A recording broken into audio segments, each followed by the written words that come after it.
What's up, guys? Welcome into College Football Total Access. My name is Clayton. You can check us out on packernet.com. Find me on Twitter at Packers_access. Email us PackersTotalAccess@gmail.com. You can text us 865-658-5824. Join alongside Tim live in Green Bay. Trying to get the coffee rolling here, Tim. I've already had a couple of cups, so I've switched over now to some water and some non-caffeinated drink here. But how you doing this morning there, world's best boss? Yeesh. Yeah, Diesel's kicking in, man. I'm doing good. Happy to be here. I like the little flyover action here in the background. Is this what is this? Is this West Point? What is this? This is West Point. This is the Army Academy. So I thought it was kind of fitting, seeing that a couple of days ago we all took a second to remember D-Day and everything that transpired there with World War II and obviously the D-Day invasion, where our Allied troops stormed the beaches of Normandy. And I just thought it would be kind of fitting to take a second and I try to wait until everything is kind of passed. And I don't know if that's right or not, but there's a lot of, I don't want to say hoopla, but a lot of people talking about it on the day. I like to wait till a couple days after and then go, hey guys, let's talk about it one more time. You know what I mean? Because it's that important. But yeah, West Point's a really unique place, and thought we would use that as the backdrop here this morning. But yeah, when it comes to D-Day, though, I was kind of looking at some of the numbers, and you can look at 5 different websites and get 5 different numbers, but really what it comes down to is that first day, the number that keeps getting attached to, the American casualties, where I think there was 2,501 Americans on the very first day. And then obviously throughout the entire operation of Normandy, the Battle of Normandy, if you will, I think there was Allied forces. There were 73,000 Allied forces that lost their life and 153,000 that were actually wounded. And again, some people are going, no, those numbers are incorrect. They could be. I'm not going to sit here and say this site's right, that site's wrong. Mm-hmm. But the point is to just take a second and remember all those who have sacrificed.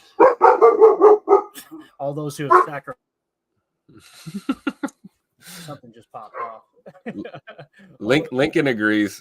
Yeah, Lincoln said, but that ain't good enough. Do it again. Just to take a second and honor those who have sacrificed their life for us, obviously. So, I know, Tim, you had family that's spent time in the military. I know my grandfather, I never got to meet because of alcoholism. He served in World War II, was stationed on an island. It was somewhat of a secretive mission, but he was on an island over off the coast of Japan is what I was told. And we've actually found a book that someone sent me and said, hey, did you know your grandfather's in this book? And they had pictures of him working on aircraft on that island, which is kind of cool. Wow. Yeah. That's so cool. Yeah. My grandfather was in the Philippines, served in the Philippines during the war. So that's interesting, man. You never know. I always think I'm going to see my grandpa in one of these documentaries, Yeah. You're seeing the old file footage and it's like you see like a little glimpse of yourself there. But nothing but respect for the greatest generation ever. So it's important that we remember those who served, and like they say, all gave some gave all. So salute to our veterans, and it doesn't matter what branch that you served in or when you served. We appreciate your service, because we wouldn't be here being able to talk ball on a Sunday morning, And talk about some of these NIL deals too, which is we're going to get into this morning. You got college kids making millions of dollars, and none of any of this would be possible without those brave men and women, for sure. But as far as West Point, you mentioned here, this is obviously the Army Academy. And many people don't know that West Point, before it was called West Point, it was actually called Fort Arnold. And you guys know I'm a history nerd. Fort Arnold was named after Benedict Arnold. Now, you guys know Benedict Arnold, is known as a big traitor. He was actually a great military leader before that point. And what he did was he tried to turn over the plans on how to attack West Point or Fort Arnold at the time to give it to the British. So you guys know I took a trip up to Sleepy Hollow a couple years ago when we first started doing the podcast. That was the whole point, was to get up in the Hudson Valley and see some of these old military sites. And so that's what Fort Arnold was. Now, once they discovered that he was planning on turning over the plans Then they named it to West Point later on, and it became the Army Academy. But it was a fort. And what's cool is how it was stationed. Look at this old picture. This is what it was in the 1700s, 16 and 1700s. You can kind of see that fort. And notice how it sits on that ridge, Tim. Yeah. This was the map. And this is really important. You got to understand the Hudson River was like, if you wanted to move quickly, whether it was goods, cargo, or just travel, just as a person, you wanted to move really quickly. It was like, think of it like the interstate today. That's what the Hudson River was. It was the fastest way to move goods and troops up and down through the Hudson Valley. So if you notice that point where it kind of S's off there, you know how it hooks. If you're going north, it hooks to the right, hooks east, then comes back left. West Point is right there on that bend on the left side on the left coast there, on the west coast of that bank. And the reason it's important to understand that is because that's such a sharp turn. That's why they strategically put that fort there. Because when ships, whether it was the British or, when the British would try to travel up and down the Hudson to take supplies and everything, they say that at different points in the day, the river flows north and south. So the current gets really, really strange. So you could imagine how slow they would have to get to turn that corner. And we just had cannons sitting right up there on that ridge. And just it's untelling what's at the bottom of that bend, man, no doubt. Yeah. But again, the reason we mention that, some guys are going, this is a college football podcast. Why are we talking military? I'm a history nerd. And again, we try to highlight a college football stadium pretty much every episode, and today's is West Point. So again, you can kind of see it in the background there.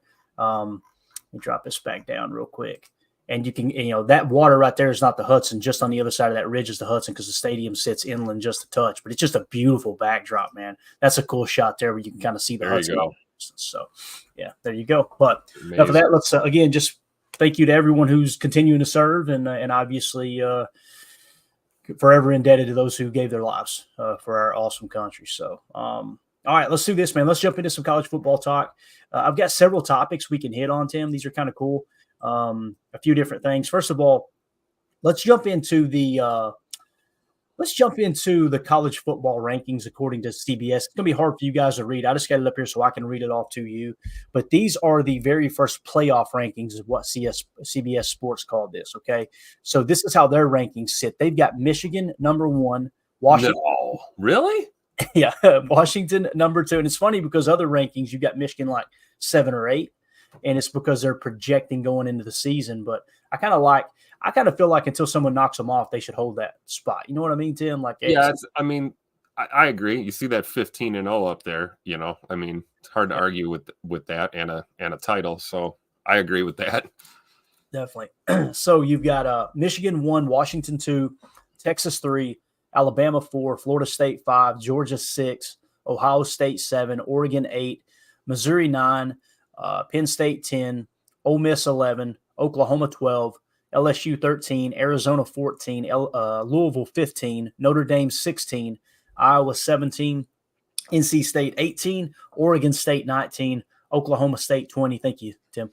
Tennessee 21st, Clemson 22nd, Liberty 23rd, SMU 24, and then of course Kansas State 25. And some guys are going, man, I've seen other rankings where, Tennessee, Notre Dame, some of those scores are much higher. It's because they're kind of projecting, right? And CBS Sports did this a little bit different. It's almost like the end of the year. And I think it's important to kind of compare and contrast between all of them. But I'm sorry, Tim, did you have anything you wanted to add there to that list? Just wanted to kind of quick refresher of how the rankings are sitting right now. Keep in mind, guys, the top 12 is kind of the cutoff for the playoff. Although there is a little bit of a discrepancy there where you've got your top 4 power conference teams with the best record. Those are going to get the first round bye, so you're going to have the next 8. I imagine those top 4 would be somewhere in the top 12 nonetheless. But what do you think, Tim?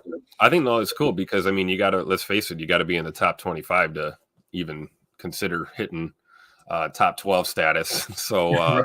It's kind of cool to see. And you're right. I'm sure depending on whose list you're looking at, these may be jumbled around a little bit, different projections, but it does seem like, me being kind of newer to the college game, only kind of followed, vicariously through friends and family kind of over the years. It does definitely, you see a trend. It's the usual suspects in this, in this list. Even over the last, 5 to 10 years. A lot of these teams are just, a powerhouse is a powerhouse, and you're always going to be in the mix. But with this new format, it's going to be interesting to really see who's going to come away with those first round buys, as it were. Yeah. So it'll be kind of fun to watch this year, but not a lot of surprises on here, right? I mean, just on the surface, maybe the order, but as far as the teams here, I don't think anything is too crazy, right? Yeah, no, definitely. And they've got their opponents listed out to the right. That's what that is coming up this coming season, their very first opponents. So, and again, the big thing that stood out to me here, you got Georgia at Clemson, if that's accurate. That's probably a pretty decent matchup, seeing that Clemson's 22 and Florida State is obviously fifth on this list. Actually, not Florida State, Georgia. I apologize. You've also got Florida State going to Georgia Tech, which I don't see Georgia Tech here in the top 25. So, yeah, I think the biggest matchup that I'm noticing as far as their very first game of the season will probably be Georgia at Clemson. Now, I expect Georgia to boat race them. Now, if you slide on down, you've also got LSU at USC. That's going to be a dandy. You got Notre Dame at Texas A&M. That's another one with a couple of top 25 teams. Let's see what else. Anything else there? Tennessee at Chattanooga. I'm just joking. No, or Tennessee versus Chattanooga. That's going to be ugly. Yeah. So that's kind of how that sits. Just kind of give you a preview. Week 1 of the college football season. At least week 1, you'll notice some of the dates. Actually, those are all, for the most part, the 31st of August. Some are on the 29th, 24th. You see them scattered in September 1st, but that's everyone's first game. So it's going to be fun, man. And you kind of mentioned the top 25 there. Really, the way I see it is, if you're outside of the top 50, that's the first goal. You want to break into that top 50. Then you want to try to get in that top 25. Once you're in that top 25, it's like, how in the hell can we somehow finish in the top 12? Let's figure this out, right? It's going to be awesome. Perfect, right? You just have to be perfect. Don't lose any games. Just don't lose, and it's funny, got a chance. I'm hearing a lot of people around the SEC saying you could lose as many as 3 games and still be in if you're one of those top programs in the SEC. And I'm going, I don't see that, man. I'll be really surprised if a 3-loss team somehow makes it into the top 12 or the playoff. But again, they will take into consideration with the ranking system. If you're in the SEC and you got a bunch of top 10 schools playing each other, obviously you don't want to penalize them the same way if someone drops one to Western Carolina. No disrespect there, Western Carolina. So strength of schedule is a huge factor in the college game. Absolutely, man. Yeah. All right, man, let's do this. Let's talk NIL, which is something we haven't done much. For those of you who are kind of new to the college game, NIL is something you're going to hear more and more of. And basically it stands for name, image, and likeness. And I know there's some diehard college football fans that's going, all right, Clay, you're talking to us like we're a preschooler here.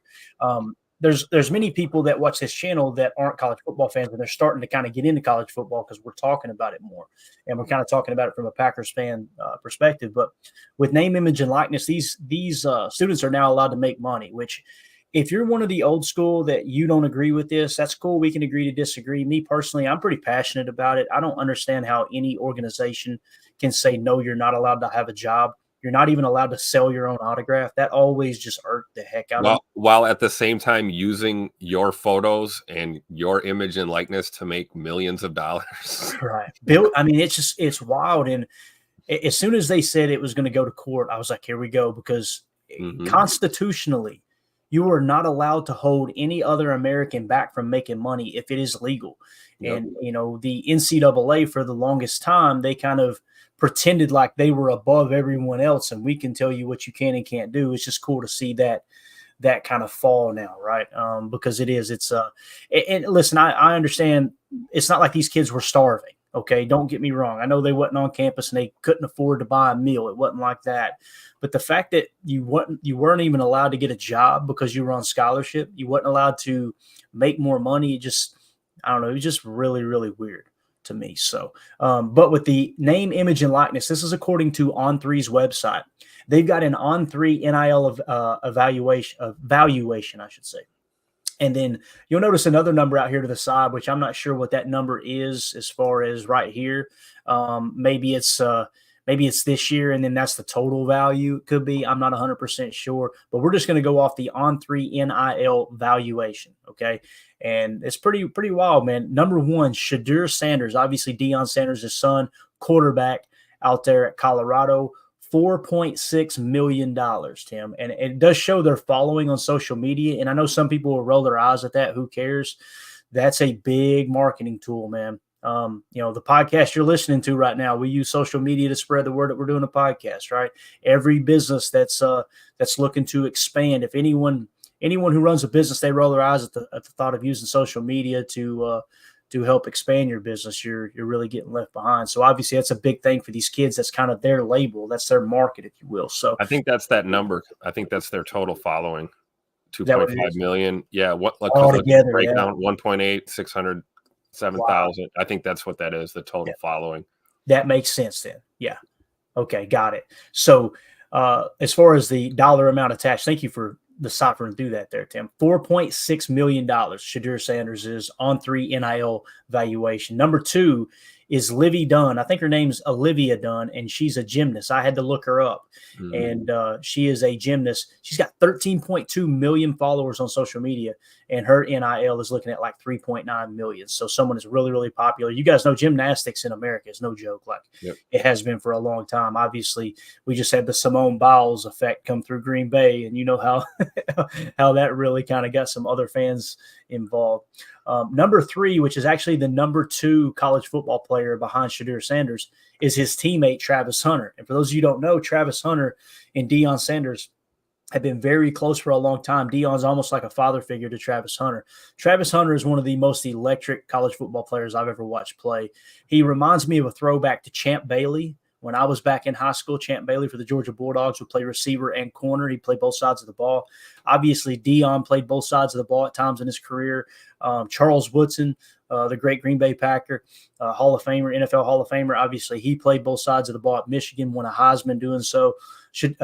Travis Hunter kind of approaches it the same way. He's a lot of fun to watch. $2.7 million is his NIL valuation, okay? Arch Manning, at number 4 amongst all college athletes. We'll just go with the overall instead of just the college so I don't get confused.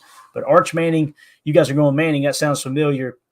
If you've been living under a rock, Arch Manning is Peyton and Eli's nephew, and he was one of the most highly recruited high school players to come into college football. Now he's obviously settled into Texas. He's behind Quinn Ewers. He's a sophomore.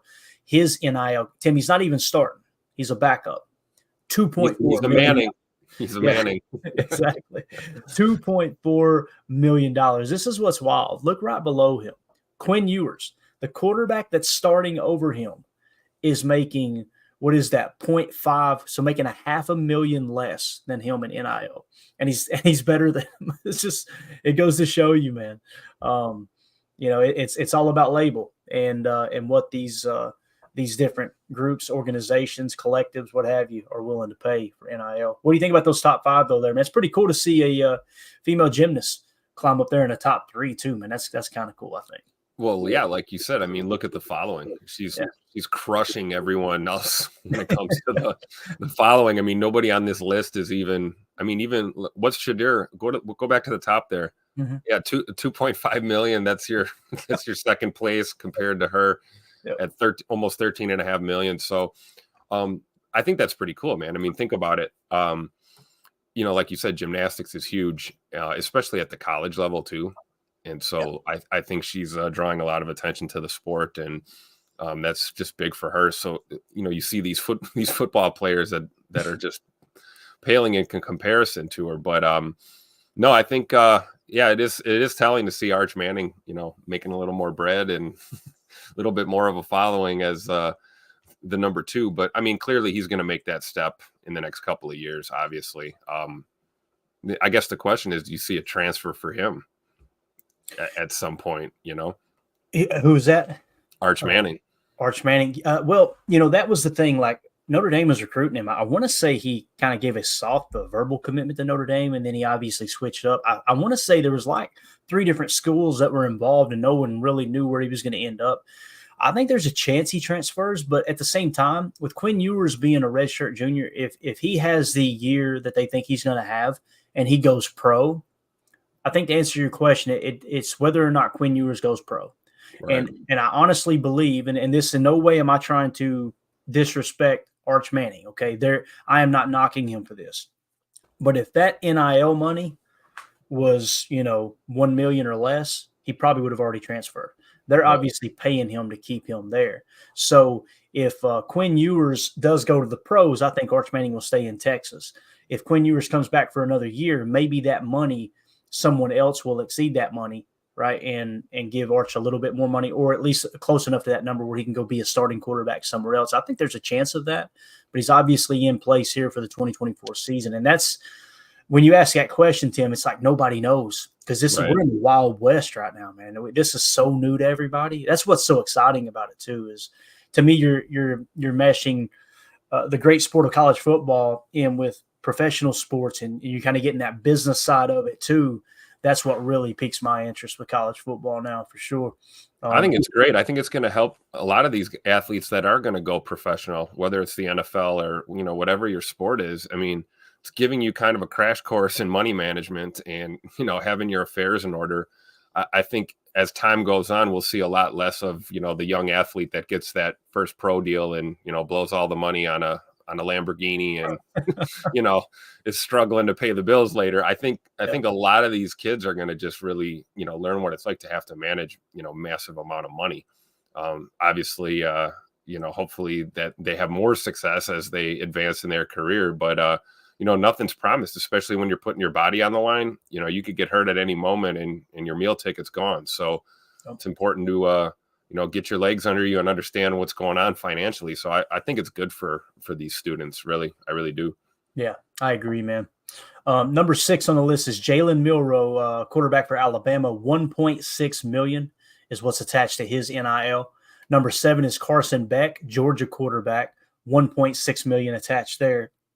Number 8, Jackson Dart, quarterback from Ole Miss, 1.5 million. So you've got 3 SEC quarterbacks right there in a row. That's actually a quarterback name right there. Jackson Dart. Texas, throwing darts. Texas is actually in the SEC too, Tim. Check this out. Oh, wow. So you got 1, 2, 3, 4, 5 quarterbacks in a row. So 5 in the top 10 of all collegiate athletes leading in NIL. There's some money in the South, bub. I'm just telling you, they are throwing it around down there trying to get these quarterback prospects. But yeah, Jackson Dart, man, you're right. Might be the best quarterback football name in the country. I mean, that's yeah. And have you ever seen if you've seen him on the field, Tim? He kind of does that Braveheart type face paint. He'll take one black stripe and go down through his eye. Nice. Looks pretty bad. So he's a savage and a good quarterback. Okay, yeah, I like it. I think he and he's with Lane Kiffin. There's no other coach in all of college football that's got more swag than Lane Kiffin. I'm just telling you, that dude does not. He will say some of the most random stuff, but you can tell that kids really they really like his approach. It's not the old papal approach of, hey, let's say the right thing. He's just kind of, tell you what's on his mind. Has a unique sense of humor. So obviously Ole Miss is going to have a very potent offense this year. Going to be exciting to see them play. Number 9, you got Dylan Gabriel. I can't remember where he transferred from, but I remember us talking about this, that he entered the portal. Now we know why he settled in at Oregon at $1.4 million. Number 10 on the list, actually a basketball player, Cooper Flagg, freshman with Duke, $1.4 million. Then the next one is at number 11, you got Nico. I'm going to screw this up. I'm going to try it though. Lamaleva. Hope I'm saying that right. Lamaleva. He's a quarterback for Tennessee, University of Tennessee, as a sophomore, $1.3 million. And then you got your first wide receiver on the list, second, I should say, because of Travis Hunter. In the number 12 spot, you got Evan Stewart, who is now playing with Oregon as well for $1.3 million. So you could see Evan Stewart, that sounds like a NASCAR driver name right there. It does.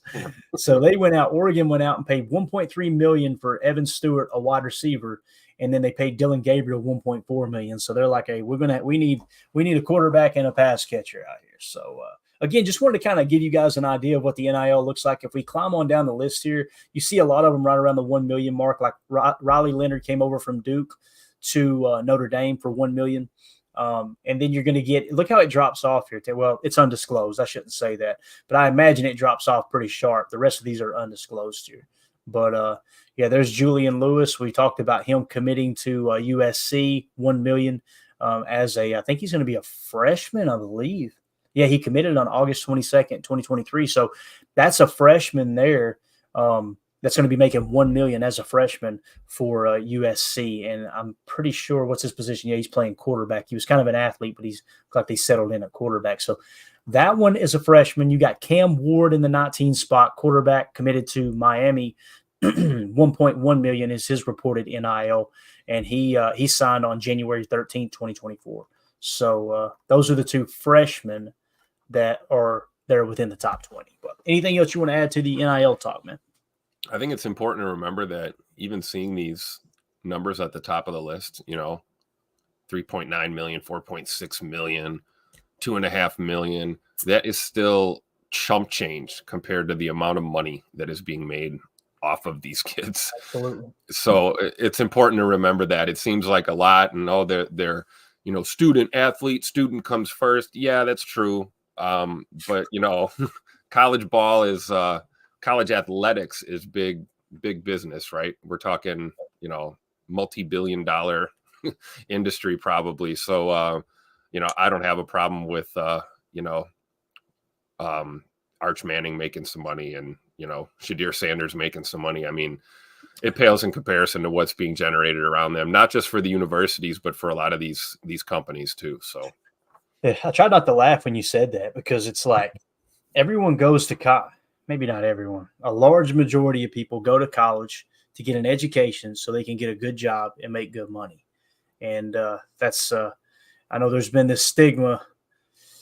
I'm not going to get into it. We'll just leave it at that. Okay, we'll leave it at that. But all right, so there's your NIL talk. I think it's important to kind of keep our eye on that as we move forward with the podcast, because that's what's really going to drive the recruitment process and the transfer portal, maybe even more so with the transfer portal. So there you go with that. Now let's move on to, we're always talking about recruiting, Tim, and the top recruiting classes and everything. I think this was cool. 24/7 Sports, their website, they did a ranking of recruiters. Many people, just casual college football fans, don't know that there's specific people, specific men, maybe women. There may be women in the college coaching world now too, like the NFL. I'm not sure, but they're attached to certain commits.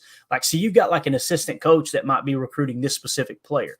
What you end up having happen is a coach or two within your coaching ranks become these really good recruiters, and you want to make sure you're putting those guys on the most important recruits, right? So these are the top recruiters, and 24/7, the way they did it is you got an average rating here of, I think, of the prospect that they actually recruited, and then they did a point system to kind of grade these recruiters. So let's just talk about the top recruiters in the country, okay? You got Frank Wilson, assistant head coach to LSU. Notice it's not Brian Kelly. So Frank Wilson is actually doing a large majority, it sounds like, or at least the most successful aspect of the recruitment process in LSU as an assistant head coach. Now, maybe they excluded most, if not all, head coaches on this list, but Frank Wilson at the top there with an average of 94.4, and points was 72.31 for LSU. Number 2 is Eric Henderson, the defensive line coach for USC. Number 3 is Jake Thornton, offensive line coach for Auburn. Number 4 is Vince Marrow, assistant or associate head coach, I should say. And Frank Wilson was associate head coach too, not assistant, but associate head coach. Vince Marrow, associate head coach for the University of Kentucky. Holy cow, that's wild. 4th best recruiter in the country is for the Kentucky Wildcats. That's neat. I didn't know that. Junior Adams comes in the number 5 spot. He's the wide receiver coach for Oregon. And then look at these Notre Dame guys pop up here. You want to know how they're turning in good recruiting class this year? First of all, Al Washington, the defensive line coach, is the number 6 recruiter in the country, according to 24/7. Then Brad Davis from LSU is the offensive line coach. He's in the number 7 spot. Then you get right back to Mike Mickens. Mike Mickens is one of the hot names in college football. He's the cornerbacks coach for Notre Dame, and they just keep churning out pro prospects at the cornerback position. And it's almost like a pipeline, Tim. When you get a specific position that you're good at recruiting and you're good at, okay, you build up this position group and they go on to play pro. When you go to recruit the next cornerback, guess what you do? You have those guys that just got drafted come in, like Jordan Morgan, our first round left tackle. He was down at Arizona's Blue-Red game there a couple months ago. And guess what he was doing? meeting with the recruits that were in house to watch the Blue Red game. Like, hey man, these guys will put you in the league, if you trust them. So kind of cool to see how all that ties together. Number 9, Joe Rudolph, offensive line coach for Notre Dame. So Notre Dame has the 6th, 8th, and 9th best recruiters according to 24/7. That's pretty wild. Wow. Number 10, Adam Cushing from Texas A&M, offensive line coach. So we can go on down further if you want, but pretty cool to kind of see some people that typically don't get recognition in the recruiting process, because you always hear Brian Kelly with a great recruiting class, Marcus Freeman, great recruiting class. And it's like, okay, who are the guys actually doing a good chunk of the legwork behind the scenes? It's neat to see that. Yeah, absolutely. And let's be honest, recruiting for college, it's a whole different ballgame, no pun intended. I mean, going after these top tier high school, athletes, man, especially now with the NIL money and the way things are, it's a little bit more, I guess, involved, as opposed to the old days of, hey, come play for this powerhouse school. I mean, Right. I don't think that's going to be the big selling point anymore. So it really does. It's kind of an art form to get these kids to really want to commit. And then, that's true. It's like, how many commits can you have and who's really going to actually end up, coming to school there. So it is kind of cool to see this list of who the best of the best is. I see we got a Badger there rounding out the top 25. Yes, sir. We got AJ. Is it Blazik or Blazik? How would you say that? Blazik. AJ Blazik, offensive line coach. Surprise, surprise, Wisconsin Badgers. They know how to build those offensive line, obviously. So his average score on prospects is 88.3. And as far as the point system, he got a 47.5, which puts him 25th in the country as a recruiter. So you want to know who's behind the scenes churning out those great offensive lines at Wisconsin? There it is, Coach Blazik. So kind of cool seeing that name. Never heard his name before, probably should have. But again, I haven't followed college football as close as we have with the Packers. So again, that's just a quick glimpse at your top recruiters in the country. And the big thing you want to stick out to in the top 10, look at the teams with multiple names. Like you got LSU with what, 1, 2, you got 2 in the top 10. You've got Notre Dame with 3 in the top 10. I think you see Ohio State kind of creeping up here when you stay in the top 25. They've got multiple as well. And it looks like Bama, if you notice, Bama recruiting probably took a touch of a hit with Nick Saban gone now. But Freddie Roach, the assistant or the associate head coach, is obviously still out there doing his thing there with a average rating of 95.59 with prospects. So Texas A&M has multiple on that list as well, it looks like. Yeah, and Texas A&M too. They're some would say, well, they're cheating. I think there was a report a year and a half ago. They were paying the most NIL money. They're throwing the checkbook out there, going, "Hey, go get that kid, go get that kid." So you're right though. There's multiple there in the top 25. There's 1, 2, 3, 3 recruiters in the top 25. So, like I said, kind of cool to kind of just take a look at the top recruiters in the country. All right, let's shift gears now. And let's do a little consensus big board talk, man. I know we're a Packers channel. And again, we want to make sure Badger Trio in the house. Good to see you, buddy. Appreciate you swinging through. We want to make sure that we kind of keep our finger on the pulse with the consensus big board because we are a Packers channel. Okay. And obviously the whole reason we're doing a college football podcast is just a very global national perspective on college football and to give us an idea of some of the prospects that are going to be coming out in the upcoming draft. And it gives us a chance to just recap and talk college ball throughout the year. So I'm going to go ahead and share the screen here for the consensus big board. Let's take a look. Tim, I'm going to put you on the spot here. We did not practice this and I apologize. If I were to ask you what position group do you think the Packers will be the biggest need coming in this offseason, what do you think it would be? And it's tough. Think about what we talked about. Think of the contracts coming up. I don't want to say we got this guy up for contract to try to sway you either way, but what's the first thing that comes to mind as far as a position group where you say, I'd say the Packers will be looking at the draft pretty heavy for that position? Interior offensive line. Oh, all right. Let's take a look. So let's go directly to interior offensive line as far as the consensus big board. Look at that. We got us a Arizona guy in the 43 spot. There we go. Right from the top to the bottom, you've got Ernest Green, interior offensive lineman from Georgia, another pipeline for the Packers. Obviously, they love drafting Georgia guys. He's sitting in the 35 spot. He peaked at 33. In the 43 spot, but peaking at 34, is Jonah Savaiani. That sound right? Close enough. Close enough for me. That's Jordan Morgan's old teammate there in Arizona, obviously interior offensive lineman. Number 57, you got Tate Ratledge, interior offensive lineman from Georgia. So Georgia has got 2 interior offensive linemen in the top 100, and Ratledge actually peaked at number 12. So at one point, they were saying this dude is a slam dunk, top 15 pick type guy on the interior. That's pretty wild. So that's a name to keep an eye on. And maybe there's a reason he fell. Maybe there's injury concerns. I'm not sure. But nonetheless, he comes in the 57 spot. At 61, you got Johnny Cornelius. I hope I'm saying that correctly. Interior offensive lineman from Oregon. He's in the 61 spot. He peaked at 57. And you got Parker Browsford, interior offensive lineman from Alabama. He's sitting in the 81 spot. He peaked at 49. Then we got Donovan Jackson, interior offensive lineman for Ohio State, in the 82 spot. He peaked at 15. So there are your kind of top names going into the college football season, according to the consensus big board, that most likely will enter the draft. You'll see some of these names sometimes fall off. We obviously don't know what year they are in college, but sometimes you see these guys kind of fall off the list a little later in the season because they get hurt. And you think, okay, they're coming back to play college or what have you. But pretty cool, man, seeing that lineup at Georgia continuing to churn it out, man. You see some big name programs here in this list. Absolutely. And I think shout out to Badger Trio, says defensive line. That would have been my second initial reaction for sure.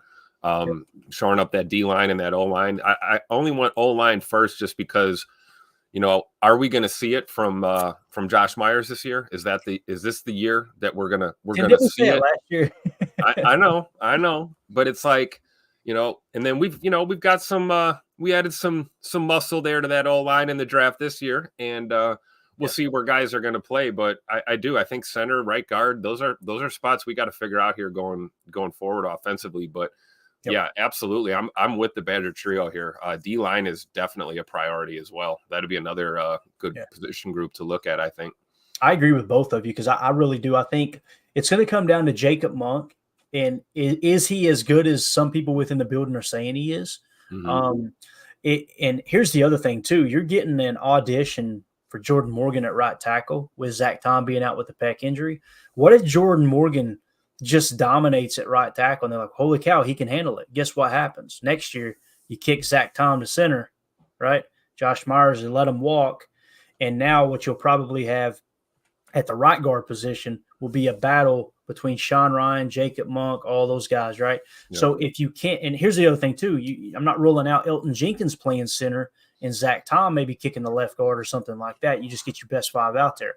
But I think you make a great point, Tim. Like, nonetheless, there's going to be a right guard opening unless Jacob Monk grabs the bull by the horns, right? Yep. That's what's really going to determine that. So we'll see how that shakes out throughout the year. So let's move to defensive line. I think that's cool that Badger Trio brought it up. Anyone else in the chat, if there's a specific position you want to see, let us know, and we'll break it down too. So right off the bat, you got Mason Graham. Well, since you mentioned defensive line, let's do this real quick. Here are the top defensive line groups in college football, according to PFF College, okay, on Twitter. They've got number 1, Ohio State, number 2, Michigan, number 3, Miami, number 4, Georgia, number 5, Ole Miss. We talk about the offensive powerhouse that Ole Miss could potentially be this year with Jackson Dart and some of those weapons. Oh, by the way, they got a top 5 defensive line. Like Lane Kiffin's got that program humming from a recruitment standpoint. Number 6 defensive line is Notre Dame. Number 7, Penn State. Number 8, Texas. Number 9, Clemson. And number 10, Oregon. So you're obviously seeing a bunch of teams there that's going to be competing for a playoff spot. I would not be surprised if somehow, some way, all 10 of those teams make the top 12. This is what I was saying before, the usual suspects, right? Yeah. I mean, look at this list. There's a common running theme here. I don't care which side of the ball you're on. The top programs, they've got their position groups shored up, and they're going to compete year after year. Yeah, no doubt about it. You build in the trenches, you're always going to have a shot.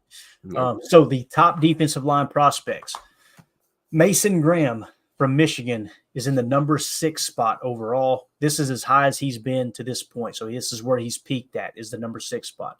Number 18 is Deion Walker from Kentucky, interior defensive lineman. He peaked at 11. He's sitting at 18, mountain of a man. Here's the Ole Miss defensive lineman we just talked about. Princely Umanamilan. I hope I'm saying that correctly. That sounds spot on, Clay. We're going to go with that. That was great. Close enough, right? Close enough for government work. Out of Ole Miss, he's in the 19th spot. That's as high as he's been on the list so far. His teammate lining up right next to him, Walter Nolan, out of Ole Miss as well. He's sitting in the 21 spot. He peaked at 17. So you've got two pretty much top 20 prospects in the upcoming draft as it sits right now, playing next to each other on that defensive line. You see it year in and year out with the draft. We get a little bit concerned, like, okay, which one made the other, right? We talked about Byron Murphy and Tavondre Sweat. Was Tavondre Sweat good because Byron Murphy was lining up next to him and drawing attention? Was Byron Murphy good because Tavondre Sweat was drawing attention? You know, which came first, the chicken or the egg type thing, right? That's why we usually find out after they're drafted, and we see how we throw them into the fire in the NFL, and it's like, all right, well, we know who the top tier talent was for sure. Exactly right. You get halfway through the season, you go, okay, he was the reason they were so good. All right, so number 22, you've got Mikael Williams, defensive lineman out of Georgia. He peaked at number 6. He's sitting at 22 currently. And then Kenneth Grant out of Michigan, again, another Michigan defensive lineman. This is as high as he's been at this point. He's sitting in the number 24 spot at the current moment. Talik Williams, defensive lineman from Ohio State. He peaked at 20. He's currently sitting 27th. Landon Jackson out of Arkansas is sitting in the 32 spot. He peaked at 26. Danny Dennis Sutton, defensive lineman out of Penn State, is sitting in the 37 spot. He peaked at 35. Dante Corleone from Cincinnati is sitting in the 50 spot. He peaked at 40. Don Corleone. I love it. These two names, we got Don Corleone and then Bear Alexander. First of all, Bear Alexander has got to be the best name for a defensive lineman I've heard in a long time. I hope it's not a nickname. I hope that's his real name. He's that would be absolutely awesome. Bear Alexander out of USC. Sitting in the 54 spot, he peaked at 34. Shamar Turner, defensive lineman out of Texas A&M, sitting in the 68 spot. He peaked at 29. Howard Cross III, defensive lineman for Notre Dame, sitting in the 72 spot. He peaked at 42. Nazir Stackhouse, defensive lineman out of Georgia, 79th currently. He peaked at 3. What happened there, Tim? I mean, think about that. He was the top 3 prospect, the third overall prospect. We'll see what happens there. Don't be surprised if that name rises back to the top unless there's some kind of injury. He's on a loaded defense, A lot of those guys are probably going to move up and down the ranking list. Kirby's smart, man. People try to they kind of couple the Kirby Smart and Nick Saban talk. They try to couple it up with the Bill Belichick, Tom Brady talk. It's like I hear people saying Kirby Smart is the reason that Nick Saban had so much success here in the more recent championships because he was obviously on his defensive staff. I wouldn't go that far, but Kirby Smart is riding a legacy right now in Georgia that's just sooner or later, Tim, the NFL is going to come knocking. And like we've seen so many great coaches, Steve Spurrier, Nick Saban, they come up here and they go from literally winning national championships and being the top coach in college football to getting their rear end handed to them at the pro level. It's going to be interesting to see if Kirby Smart continues to churn out success, to see if a team in the NFL might come knocking for Kirby Smart. But yeah, you're right. He's got this defense loaded, man. And it's mainly because of recruiting for sure. TJ Sanders comes in the 96th spot. This is as high as he's been, defensive lineman from South Carolina. So there's your top defensive line prospects according to the consensus big board for the upcoming draft. Tim, anything you want to comment on here? Anything stick out to you? Mason Graham, your 2025 Green Bay Packers draft pick. They got him projected, and it's an early projection, obviously, going number 14 to Pittsburgh. I hope we're not picking above 14, but yeah, right. Mason Graham he's a dog, man. And what's cool too, what you're going to learn about these prospects, coming into the season, obviously they've had a lot of success to be ranked this high, and now you get to kind of see how they handle a little bit of pressure. It's almost like a Heisman campaign where, okay, if a quarterback is a Heisman frontrunner going into the season and he holds up that hype and ends up winning the Heisman, says a lot about his mental toughness, right? So when you see kids like this, Mason Graham, we get to see, okay, is he going to be able to continue to perform with all eyes on him as the top defensive lineman in the country, man? Yeah, and Deion Walker too, man. It's so cool to see a Kentucky Wildcat up that high. We'll see if he stays there. Again, my brother says it all the time. We grew up loving Kentucky football, but it seems like what can go wrong will go wrong. And every time it happens, he looks at me and goes, "Welcome to Kentucky football." And we'll be here next year rooting them on again. So there is your defensive line group. Now I'm going to switch over to corner real quick before we wrap up. We're at the 45-minute mark. And the reason I say corner is because we don't know about Eric Stokes, right? And here's the thing too, maybe one of the other corners really steps up. You know, Corey Ballantyne's going to be 29 years old, 28, 29 years old. So with him, like we've said, I feel like he's underrated on the Packers roster. We've been pretty vocal about that based off of the numbers and the deep dives we did last year. But, you know, you got Carrington Valentine. You've got, it's Kalen King. Kalen King. I always forget his name. One of my favorite draft picks of the Packers class, and I can never remember his name. Kalen King, another one that's going to be compete, right? You got Javon Bullard that may take that slot position from Keyshawn. But at the end of the day, if Eric Stokes is not the guy, I think that Goody is more than proven. He's willing to take a corner early, right? I mean, you've seen how the Packers have drafted. They took John in the first round. Yep. They took Eric Stokes in the first round. They were willing to take Darnell Savage in the first round, going back a little bit further. So let's look at the cornerback room here and see what it's looking like. And you can see how valuable it is. And cornerback's becoming more and more valuable, Tim. I'm on the border of putting it in my tier 2 position of importance. Just hearing people that I respect around the league talk about how important it is. The RPO game has really changed things up. The RPO game, that quick passing game, right? Defensive line and edge defenders don't even have time to get to the quarterback because the ball is out so fast. You're kind of neutralizing that front. The only way to combat the RPO game without getting pressure in the quarterback's face is to jam at the line of scrimmage and to play aggressive. And you got to have really good corners to do that. So I think you're seeing the value of cornerback hit an all-time high at the NFL level simply because of the RPO game and the quick passing game that's kind of taken over currently with quarterbacks like Tua, Brock Purdy. You see that a little bit out there too. You know, they're really quick with their RPO game. So I think cornerback is going to continue to rise in value for sure. But the number 1 prospect in the country, according to the consensus big board, is cornerback Will Johnson out of Michigan. Number 4 is Benjamin Morrison out of Notre Dame. Number 5 is Travis Hunter, the guy we were talking about with the NIL there in Colorado. He's listed as a corner on the consensus big board. He's the number 5 prospect in the country. He peaked at number 1. So these guys are consistently top 5 picks, these top 3 corners. So you see these guys separating themselves from the rest of the cornerback class. And you got kind of this tier 2 with Denzel Burke, cornerback out of Ohio State, sitting in the 17 spot. You got Takario Davis out of Arizona, another Jordan Morgan teammate, sitting in the 26 spot. Then you drop down to 45 with Jabbar Muhammad out of Oregon. Then you got number 73, Jason Marshall Jr., cornerback out of Florida. 76, you got Dalen Everett, cornerback out of Georgia. Surprise, surprise, another Bulldog. Jordan Hancock, cornerback out of Ohio State in the 92 spot. And you got Nick Imanowari. I hope I'm saying that right. Imanowari, cornerback out of South Carolina. So you can kind of see how the tiers sit currently. You got 3 at the top there with Will Johnson, Benjamin Morrison, Travis Hunter.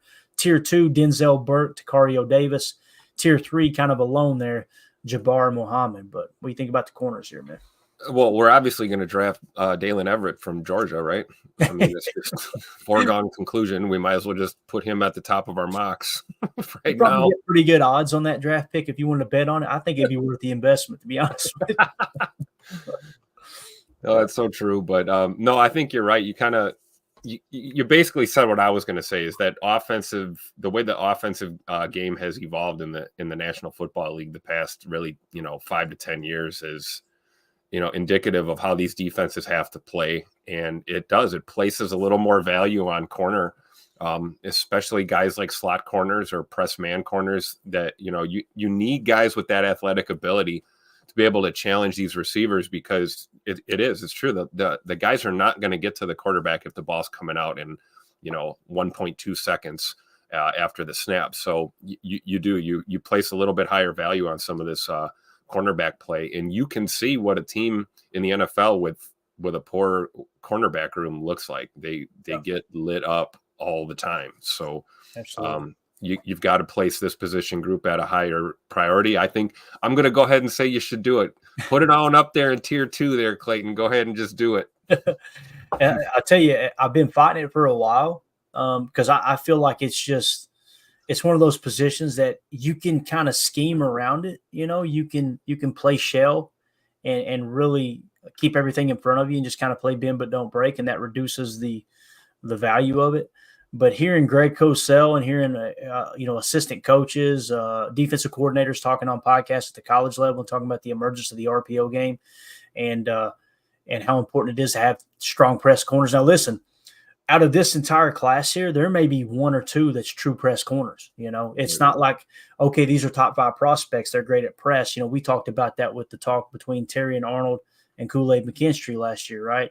I think it was Kool-Aid that was the better true press corner, and Terry and Arnold was the better overall corner.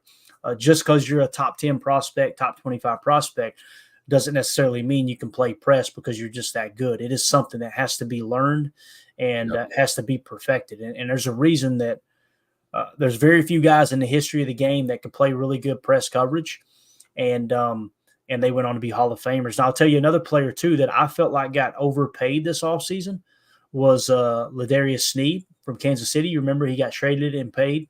Obviously got a new contract. The reason being, I wasn't as big on him for that money because I'm like, he's not that good of an overall corner, but his specialty, press coverage. Yep. And people are willing to pay that premium to have a good press corner. So it's just something to kind of keep our eye on when we talk about the tendencies and the cyclical nature of the National Football League. And obviously the prospects coming into the league are going to drive that conversation. The Badger Trio says, thing is, Packers are in a very good spot. We don't have many holes this offseason. Both lines has a couple could fill next offseason. It's a very good point. I was looking at that earlier today, believe it or not, or it was last night rather. I did a little mock draft just to kind of get an idea of, okay, what would the next draft look like and how are these prospects going to fall as it currently sits now? We know this stuff's going to shake out and change as time goes on. But what I found myself doing, Tim, is just best available. I didn't find myself going, okay, he's the best available, but we need this position. I guess what I'm trying to say is if the season for the Packers goes this year goes the same way it did last year and you kind of continue trending up, I don't think we have a lot of huge holes, man. And that's why it's important just to focus on best player available. And like you said, maybe that is interior offensive line. Maybe it's defensive line. Maybe it's corner. Just let the draft kind of come to you. I think we're going to have to see how this year plays out as well, because we don't really know how things are going to go. We can try and predict all we want. I hope, we're right. I hope Josh Myers plays like a stud at center this year. I hope Sean Ryan finally takes that big step and plays up to the potential that we saw in him when we did draft him. So, I mean, the problems will present themselves as the season progresses. We talk about guys trying to battle through a long stretch there. Injuries happen, things, we may not have necessarily holes on this roster right now in certain position groups, but you don't know really how it's going to pan out until you get kind of into the thick of the season. But no, I would agree with that statement for sure. I mean, I'm with Badger Trio on this, that the lines are my main concerns. And it's like you just said a few minutes ago, you build up the trenches, man, you're going to have success in the future. You've got to take care of your lines. Poor line play on either side of the ball is a death spike for any team. It really is. Yeah, no doubt about it, man. All right, guys, that's it. Tim, you got any parting thoughts, man? Anything else you want to hit on before we wrap this thing up, man? No, man. I'm good. Good to go. Learned a lot again today. This show flew by, man. I'm telling you, there is a lot more information to cover in college football than there is with just, centered around the Packers or the NFL. But again, we're going to try to keep the information keyed in on how does it apply to the Packers. And obviously everyone is welcome. If you're hearing my voice and you go, man, I'm not a Packers fan, but I really enjoyed hearing you guys talk college ball, you are welcome in here. Sub to the channel, follow us on Rumble, Follow us on Twitter too, at Packers_access. And you're always welcome in here, and the chat will kind of drive the conversation around college football as we go along. So, again, we're not playing the intro video. A little bit awkward coming in, a little bit awkward going out. I apologize for that. But the song that was supposed to be copyright free is triggering a copyright. It's not a copyright strike. However, at any point, they can change their mind and go, no, now it's a copyright. So we got to be real careful with that stuff. So I apologize for the lesser quality coming in and out on the intro and outro. But yeah, appreciate y'all hanging out with us. We will see you later on today. We may do 2 PTAs. If we do, it'll be around 2, probably 1 to 2 p.m. Central Time, and then another one at about 6:30 p.m. Central Time. We may just do one as well. It just depends on how the day goes here. But thank y'all for making us a part of your morning here. Everybody have a great day. We appreciate you hanging out with us.